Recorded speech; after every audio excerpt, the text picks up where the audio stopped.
Dal Vangelo secondo Giovanni.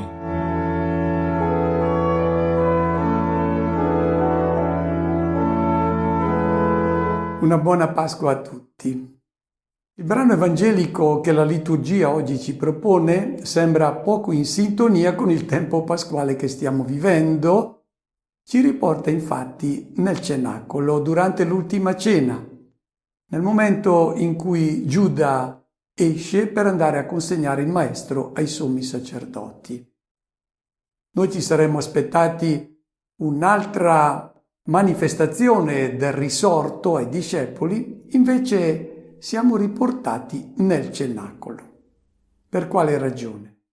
Perché durante quell'ultima cena Gesù ha pronunciato un lungo discorso che ci è riferito dall'Evangelista Giovanni in ben 4 capitoli. E è importante perché sono le ultime parole del Maestro, le più sacre, per cui noi ci accosteremo a questo testo con emozione, con trepidazione.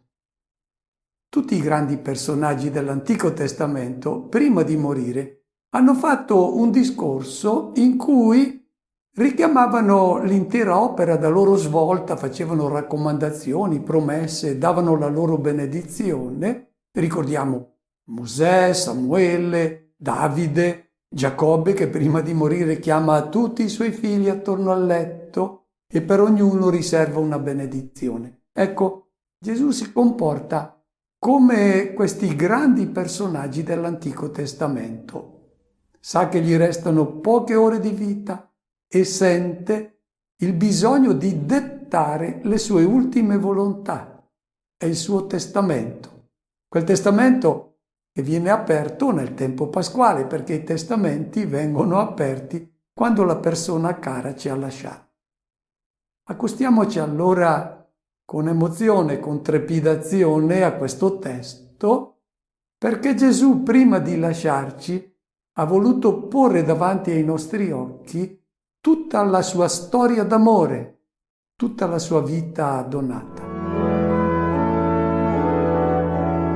Quando Giuda fu uscito, Gesù disse: «Ora il Figlio dell'uomo è stato glorificato, e Dio è stato glorificato in Lui. Se Dio è stato glorificato in Lui, anche Dio lo glorificherà da parte sua, e lo glorificherà subito». Abbiamo sentito ripetere per ben 5 volte il verbo glorificare. Ci ha forse anche stancato un po' questa ripetizione e poi non ci sembra il momento più adatto per parlare di gloria, di glorificazione. È un verbo che sembra fuori luogo perché è un momento drammatico della vita di Gesù, non è il momento della gloria. Vediamo in che contesto Gesù presenta questo momento che sta vivendo come un'opportunità di gloria. Giuda è uscito, è stato come inghiottito dalle tenebre, lo nota l'Evangelista Giovanni, quando esce era notte. Si è lasciato coinvolgere dalla tenebra del mondo, non si è lasciato coinvolgere dalla luce del Maestro, quella del mondo nuovo. La proposta di Gesù per lui è stata inaccettabile, anzi pericolosa, perché ha visto in Gesù colui che sovvertiva l'ordine sociale, politico, religioso. Gesù predicava un Dio che non era quello predicato dai rabbini, il Dio giustiziere, e a lui questo Dio non garbava. Predicava Gesù l'uomo che è servo, non dominatore, e anche questo sconvolgeva tutte le convinzioni di Giuda. E nemmeno Gesù è riuscito a cambiargli il cuore, a coinvolgerlo nel mondo nuovo. Come avremmo reagito noi di fronte a questo abbandono di una persona che abbiamo amato, per la quale ci siamo impegnati per ottenere un cambiamento che sarebbe stato il cambiamento che avrebbe salvato la vita di questa persona. Gesù l'ha certo sentito questo momento come un fallimento della sua opera, non era riuscito a coinvolgere Giuda nei suoi disegni e poi anche gli altri discepoli non è che fossero così convinti e così decisi a dare la vita per il Maestro. Pensiamo, quale sarebbe stata la nostra reazione di fronte a quel cuore duro e aggrappato caparbiamente alle proprie convinzioni che nemmeno Gesù è riuscito a smuovere. Come avremmo reagito noi in quel momento in cui Giuda, che abbiamo amato, se n'è andato. E se n'è andato non per i fatti suoi, per consegnare il Maestro alla morte. Forse noi avremmo reagito con rabbia. Avremmo maledetto quell'oppositore del progetto di mondo nuovo, quella persona che aveva il maligno nel cuore. In Gesù nessuno di questi aspetti che avrebbero forse caratterizzato la nostra reazione. Non c'è stata un'irritazione, neppure l'ombra di rancore nei confronti di Giuda, solo un immenso dolore per non essere riuscito a far breccia nel cuore del suo discepolo. Direi che questa è l'esperienza che tutti coloro che amano e vogliono condurre alla vita la persona che vogliono rendere felice sperimentano. E se questa persona fa delle scelte di morte, il dolore di chi la ama è davvero immenso, proprio come quei genitori che fanno di tutto per coinvolgere il figlio nelle scelte giuste della vita e se lo vedono allontanare nella notte. Gesù ha provato un immenso dolore, ma nessun rancore, nessuna irritazione, nessuna parola contro Giuda. È in questo contesto che Gesù dà ai discepoli il suo comandamento nuovo. Ci saremmo aspettati parole risentite e rancorose dalla bocca di Gesù.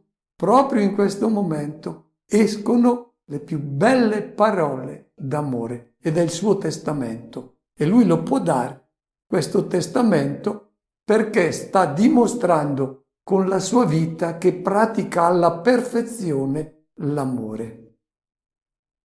Il messaggio direi che è molto attuale anche per noi, perché se ci impegniamo per costruire un mondo più giusto, più fraterno, noi ci imbatteremo come è successo a Gesù in migliaia di persone che per interesse o per ignoranza remano contro. Ci imbatteremo anche in organizzazioni, in strutture che propongono ai giovani, alle nuove generazioni, modelli di vita devianti, che introducono il degrado morale, l'edonismo, che gettano il ridicolo sui valori più sacri come la fede, la famiglia, la fedeltà coniugale, il perdono. Che fare? Verrebbe la tentazione di maledire queste persone o queste istituzioni, perché si tratta di una moderna persecuzione. Il Maestro ci invita a reagire come ha fatto lui. Sono occasioni per mostrare il massimo dell'amore. L'amore a colui che ci fa del male, a colui che si oppone. Mostriamo di amarlo come Gesù ha amato Giuda. E adesso vengono quei verbi a cui ho già accennato. Glorificare. Mancano poche ore alla cattura di Gesù e alla sua condanna a morte. Per noi che siamo eredi del pensiero greco, la glorificazione è la celebrazione della nostra persona. Quando tutti ci applaudono, siamo glorificati. Quando diventiamo famosi, allora noi acquistiamo posizioni prestigiose, siamo felici. Questa è la nostra gloria. Direi anche Gesù è stato tentato di diventare glorioso come erano gloriosi i magno di questo mondo. Maligno gliel'ha suggerito. Gli ha chiesto però: devi adorarmi, tu diventi certamente una persona gloriosa, ma devi seguire i miei consigli, devi accettare i miei suggerimenti e quindi non devi farti scrupoli, devi schiacciare i più deboli se è necessario.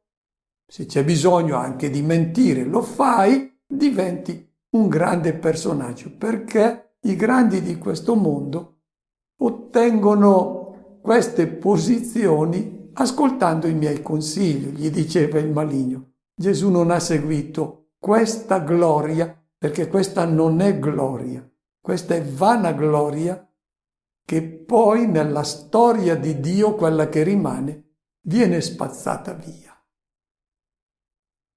Nella Bibbia, quando si parla di gloria, non si intende la fama che uno gode presso gli altri. Questa è vanagloria, che va e viene secondo come spira il vento. La gloria che nessuno può toglierci, quella che considera gloria vera la Bibbia, è quella che conta agli occhi di Dio. Gloria in ebraico è kavod, che significa peso, e tutti desideriamo che la nostra presenza abbia peso, le nostre parole abbiano peso, siano onorate. Bene, la gloria, secondo la Bibbia, è una vita che non è pulla, è il seme di grano che pesa, che rimane, che dà vita. E Gesù dice: adesso per me è il momento della gloria. Che cosa intende dire con momento della gloria? Gloria è il momento in cui Lui può mostrare quel volto di Dio che è venuto a far vedere nel mondo. È venuto in questo mondo proprio per mostrare il vero volto di Dio. E adesso Gesù ha un'opportunità unica di arrivare al massimo di questa gloria, di questa manifestazione del volto di Dio che è amore e solo amore. È il momento in cui Giuda lo consegna. Il Padre del cielo non voleva che il figlio morisse, ma consegnandolo nelle mani degli uomini, questi non potevano che aggredirlo, perché non sono mossi dall'amore che è quello di Dio, ma dal maligno che suggerisce la gloria di questo mondo, per raggiungere la quale bisogna essere disposti a tutto. Ecco, in questa situazione non voluta da Dio, che han creato gli uomini, ecco che Gesù si inserisce e il disegno del Padre coglie questo momento per manifestare tutto il suo amore, perché il massimo dell'amore lo si coglie nel dono della vita. Il Padre non voleva che Gesù morisse, ma siccome gli uomini hanno commesso questo crimine, attraverso questo peccato degli uomini si è realizzata la manifestazione del massimo dell'amore di Dio, quindi la più alta manifestazione del volto del Dio. Gesù in questo momento sta dicendo: voi potete abbandonarmi, potete insultarmi, percuotermi, odiarmi e anche uccidermi, ma non riuscirete a farmi rinunciare all'amore incondizionato, perché questa è la mia identità di immagine perfetta di Dio. È la rivelazione di questa gloria che cancella il volto brutto di Dio che ci siamo inventati noi perché ci assomiglia e lo amiamo, e guai chi ce lo tocca questo Dio, ci arrabbiamo perché noi amiamo questo Dio che ci assomiglia. Gesù è venuto per smentire questo volto di Dio giustiziere che ti castiga se tu non gli obbedisci, se lo offendi. No, questo volto di Dio è stato definitivamente cancellato in questo momento glorioso di Gesù che dona la vita. Viene denunciata la falsità dell'immagine diabolica che gli uomini si sono fatti di Dio. Quell'immagine che ci fa diventare cattivi e infelici quando noi le vogliamo assomigliare. E adesso sentiamo che cosa Gesù ci lascia in eredità. Figlioli, ancora per poco sono con voi. Vi dono un comandamento nuovo, che vi amiate gli uni gli altri. Come io ho amato voi, così amatevi anche voi gli uni gli altri. Da questo tutti sapranno che siete miei discepoli, se avete amore gli uni per gli altri. Figlioli, ancora un poco sono con voi. Gesù chiama i suoi discepoli e noi figliuoli. Termine greco è un diminutivo affettuoso, dice teknia, figliolini. I discepoli non sono figli di Gesù, sono fratelli di Gesù. Ma in questo momento in cui Gesù presenta il suo testamento, chiama i discepoli figliolini. Il figlio è colui che deve riprodurre il volto del padre e in questo momento Gesù ci chiede questo, che nel mondo voi mi rendiate presente il mio volto come proposta di uomo per tutti. E quindi vi indico anche come potete assomigliare a me in modo da ripresentare la mia persona a tutti gli uomini. Ed ecco adesso il suo testamento. Che cosa ci lascia in eredità? Non certo delle proprietà, non le aveva. Gesù dice che non aveva nemmeno una pietra su cui posare il capo. Non aveva beni, non aveva case. E noi ci saremmo forse aspettati che ci lasciasse la capacità di fare miracoli, di risolvere i problemi del mondo con la bacchetta magica. No, non ci ha lasciato questa capacità, o meglio, lui ce l'ha lasciata, la sua capacità di compiere prodigi, ed è quella capacità di annunciare la sua parola, perché chi aderisce alla sua parola, chi si fida di questa sua parola, vede una trasformazione prodigiosa del mondo e del cuore degli uomini. Che cosa ci lascia quindi in eredità? Vi dono un comandamento nuovo, che vi amiate gli uni gli altri. Ci lascia un comandamento. Non è una raccomandazione, un suggerimento. È un comandamento. E per noi questa parola non suona bene perché sa di imposizione e poi di punizione, di castigo di chi non obbedisce. No, nulla di tutto questo. Il comandamento non è qualcosa che rimane scritto fuori, come erano le 10 parole dell'Antico Testamento. Questo comandamento adesso dell'amore viene da dentro, perché Gesù è venuto a portare in questa creatura che è l'uomo una nuova identità che nasce dal dono che lui fa della vita divina, la vita dell'Eterno, che non è un qualcosa di futuro che viene promesso ai buoni al termine di questa vita. No. Questa vita dell'Eterno è donata oggi a ogni uomo e questa vita diventa un comandamento, un bisogno che viene da dentro di amare come il Padre del cielo che ci ha donato la sua stessa vita. Ed è un comandamento nuovo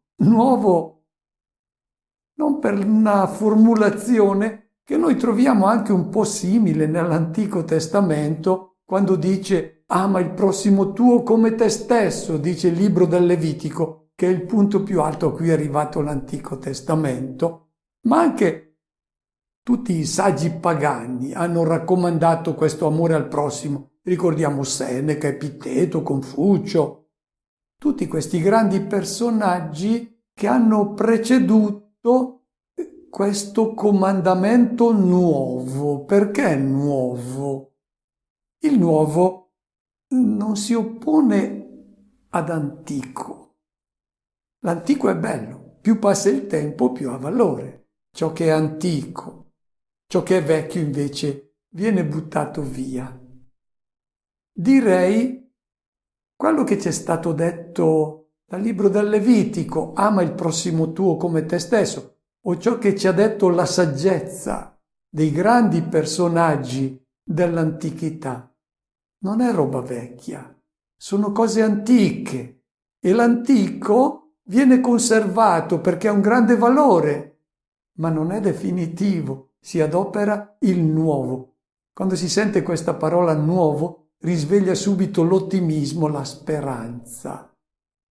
La sapienza antica era bella, non va buttata, la si conserva come un tesoro, ma non è questa adesso la sapienza che noi usiamo. Non amiamo come ognuno ama se stesso, è un'altra. La misura che adesso ci viene data è quella che viene dal comandamento che è la nostra nuova identità, quella di figli di Dio. E allora ci porta questo comandamento interiore ad amare come Gesù ama. E questo amore è la bellezza pura, assoluta, oltre la quale è impossibile andare. Questo comandamento non può invecchiare, perché è la vita di Dio. Possono passare decine, centinaia, migliaia o milioni di anni. Questo comandamento rimarrà sempre nuovo, non sarà mai superato, non ci sarà mai un comandamento migliore. Non è possibile andare oltre questo amore, che è un amore incondizionato anche per il nemico. Al di là di questo orizzonte è impossibile andare, non ci sarà mai un'altra novità. Come io ho amato voi, anche voi amatevi gli uni gli altri. Che amore è questo che Gesù ci presenta? È l'amore che non si lascia condizionare dalle risposte dell'uomo, che possono essere non d'amore, ma di odio, di sfruttamento, di oppressione. L'amore di Gesù non si lascia condizionare, è completamente gratuito. Ed è questo l'amore che il cristiano, il discepolo, deve testimoniare nel mondo. Testimonia la presenza di Gesù nel mondo attraverso il suo spirito, questa vita divina che ci ha portato. E dice: da questo tutti sapranno che siete miei discepoli, se avrete questo amore che io vi ho lasciato in eredità. Nella comunità dei discepoli Gesù ha lasciato un solo distintivo. Non sono le nostre preghiere, non sono le nostre devozioni, no. È l'amore. E la vocazione a cui è chiamato ogni cristiano è unica. Siamo chiamati ad amare, poi i contesti, le condizioni particolari in cui uno si trova per manifestare questo amore sono diverse, ma la vocazione a cui il cristiano è chiamato è unica: amare come Gesù ha amato.